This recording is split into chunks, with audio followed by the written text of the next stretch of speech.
નમસ્કાર, આપ જોઈ રહ્યા છો નેશન પ્લસ ન્યૂઝ. હું છું આપની સાથે હેતલ ભગત. વડોદરા મહાનગરપાલિકા ખાતે સામાન્ય સભા વોર્ડ નંબર 13 ના કાઉન્સિલર બાળુ સુરવે અને વોર્ડ નંબર 1 ના કાઉન્સિલર પુષ્પાબેન વાઘેલાએ પોતાના વિસ્તારમાં પીવાના પાણીના મુદ્દે તંત્રને આડા હાથે લીધું હતું.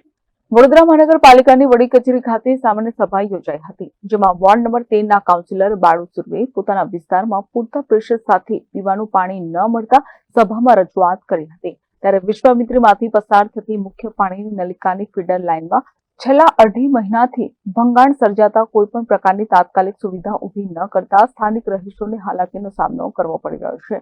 તેને લઈને વોર્ડ નંબર 13 ના કાઉન્સિલર બાળુ સુરવે સભામાં રજૂઆત કરી હતી. રજૂઆત એટલી ઉગ્ર બની હતી કે પોતાના પ્રશ્નોનું નિરાકરણ ન આવતા આખરે મ્યુનિસિપલ કાઉન્સિલર બાળુ સુરવે તેમજ વિપક્ષના અન્ય નેતાઓએ ફ્લોર પર બેસીને પોતાનો વિરોધ દર્શાવવામાં આવ્યો હતો. વોર્ડ નંબર 1 ના મ્યુનિસિપલ કાઉન્સિલર પુષ્પાબેન વાઘેલાએ પોતાના વિસ્તારમાં પીવાનું પાણી કોલ્ડ્રિંક માફક આવે છે, તેને લઈને ઉગ્ર રજૂઆત કરવામાં આવી હતી. પુષ્પાબેન વાઘેલાએ જણાવ્યું હતું કે વડોદરામાં પૂરની પરિસ્થિતિ સર્જાઈ હતી, તેમાં પાલિકા તંત્ર દ્વારા લોકોને આશ્વાસન આપવામાં આવ્યું હતું કે વિશ્વામિત્રી નદી કાંઠે આવેલા દબાણ દૂર કરવામાં આવશે, પણ આજ દિન સુધી કોઈ પણ મોટા દબાણો દૂર કરવામાં આવ્યા નથી.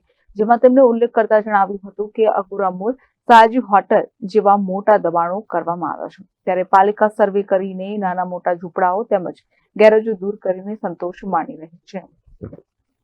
કેમેરામેન નવનીત પ્રવીણ સાથે સત્યમ નવાશકર, નેશન પ્લસ ન્યૂઝ, વડોદરા. સમાચારોના સતત અપડેટ મેળવવા માટે અમારી નેશન પ્લસ ન્યૂઝની યુટ્યુબ ચેનલને સબસ્ક્રાઇબ કરો, બેલ આઇકન દબાવો અને જોડાયેલા રહો ફેસબુક, ઇન્સ્ટાગ્રામ અને ટ્વિટર પર.